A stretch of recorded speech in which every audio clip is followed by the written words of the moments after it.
Tonight on the Caldwell report, a winter emergency has been declared across multiple states. Officials warning of rapidly escalating conditions that could impact millions of Americans in the coming days. Before we begin, make sure you like, comment, and subscribe so you don't miss critical updates as this situation develops, because what we're about to show you raises serious questions about preparedness, response, and accountability. A powerful winter system is now pushing across large portions of the United States, triggering emergency declarations, disrupting transportation networks, and placing critical infrastructure under strain.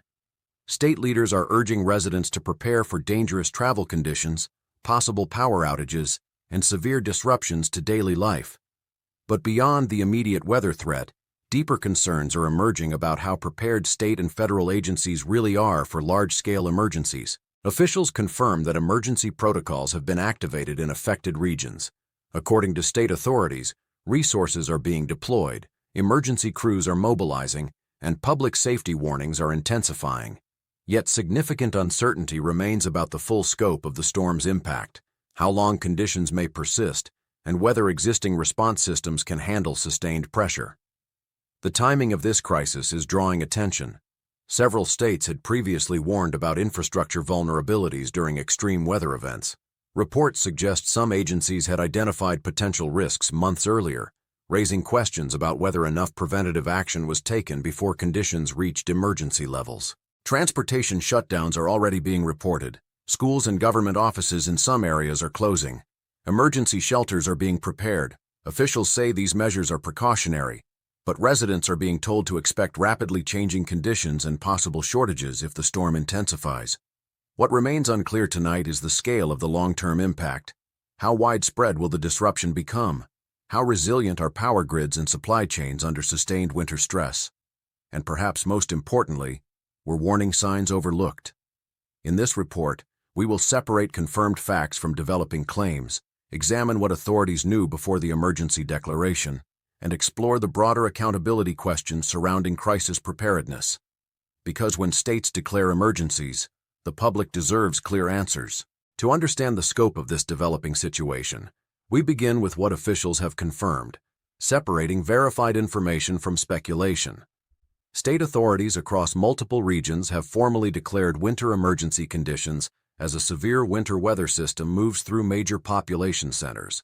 According to official statements from state emergency management agencies, the declarations allow governments to mobilize additional resources, activate emergency response teams, and coordinate with federal partners when necessary. The National Weather Service has issued winter storm warnings and advisories across affected areas, citing heavy snowfall, dangerous ice accumulation, and sustained sub-freezing temperatures as primary concerns. Officials warn that these conditions can create hazardous travel, increase the risk of power outages, and strain transportation infrastructure. Transportation agencies confirm that road treatment operations and snow removal crews have been deployed in advance of the storm's peak impact. Some states report temporary closures of major highways and reduced public transit services due to dangerous conditions. Airport authorities in several regions have also confirmed flight delays and cancellations, attributing disruptions directly to weather-related safety concerns. Emergency management officials say utility companies have activated response plans to address potential service interruptions. Power providers in impacted regions report staging repair crews and monitoring electrical demand as temperatures drop. Authorities warn that extreme cold can place additional stress on energy systems, particularly during periods of increased residential heating use. Local governments have also taken precautionary measures. Confirmed actions include school closures, suspension of certain government services, and the opening of warming centers for vulnerable populations. Public safety officials are advising residents to limit non-essential travel, prepare emergency supplies, and monitor official updates as conditions evolve. Federal agencies, including the Federal Emergency Management Agency, have acknowledged the emergency declarations and indicated they are coordinating with state officials. According to public statements, federal support may include logistical assistance, emergency funding authorization, and resource deployment if conditions worsen. Officials emphasize that weather events of this scale can change rapidly. Forecast updates indicate the storm system may continue moving through multiple regions over the coming days, potentially expanding the number of areas affected. What remains consistent across official messaging is the emphasis on preparedness and caution. Authorities stress that the situation is ongoing and that response efforts are focused on minimizing public safety risks. Still, while the facts confirm emergency action and widespread disruption, key questions remain about readiness and response capacity, issues we examine next. As emergency measures expand, a growing gap is emerging between official assurances and the realities being reported on the ground. Here, we separate confirmed facts from allegations and disputed claims surrounding the response. Government officials maintain that emergency systems are functioning as designed. Public statements emphasize preparedness, rapid deployment of resources, and coordinated response efforts between state and federal agencies. Authorities say emergency declarations were issued proactively to protect public safety and ensure access to additional resources. However, some residents and local observers report delays in response times, limited access to treated roadways, and inconsistent public communication. These accounts, while widely discussed in local reporting and social media, remain difficult to independently verify in full. Officials have not confirmed widespread systemic failures, but acknowledge that severe conditions can slow emergency operations. Another area of tension involves infrastructure readiness. In past public briefings, months before this winter season, several state agencies had identified vulnerabilities in power grids, transportation networks, and emergency supply chains during extreme weather conditions. Critics now question whether those warnings resulted in sufficient preventative action. State leaders say preparations were conducted according to established protocols. They point to pre-positioned equipment, emergency staffing plans, and early public warnings as evidence of readiness. Yet some policy analysts argue that recurring emergency declarations raise broader questions about long-term infrastructure resilience rather than short-term response. Energy reliability has also become a central concern. Officials confirm that power systems are under increased demand due to extreme cold. While no widespread grid failure has been officially confirmed in most affected regions, some residents report localized outages and service disruptions. Utility providers attribute these incidents to weather-related damage and say restoration efforts are ongoing. Communication has emerged as another disputed issue. Authorities insist that public alerts and safety guidance were distributed through official channels. Still, some communities report confusion about travel restrictions, service closures, and available emergency assistance. Officials say messaging is being continuously updated as conditions change. What becomes clear is a pattern often seen during large-scale emergencies, a difference between planned response frameworks and real-world conditions under stress. While agencies emphasize preparedness and control, the situation continues to test systems designed to handle extreme scenarios. And that brings us to the central question: when emergency declarations become necessary, who bears responsibility for preventing the crisis in the first place, and who answers if systems fall short? With emergency declarations now in place, attention is shifting beyond immediate response efforts to a deeper question: who is responsible for preparedness, and how are those decisions made? Emergency management systems operate through multiple layers of authority. State governors typically hold the power to declare emergencies, allowing agencies to activate special response measures, allocate emergency funding, and coordinate with federal partners. These declarations are designed to accelerate response, but they also highlight the role of leadership decisions made long before a crisis occurs.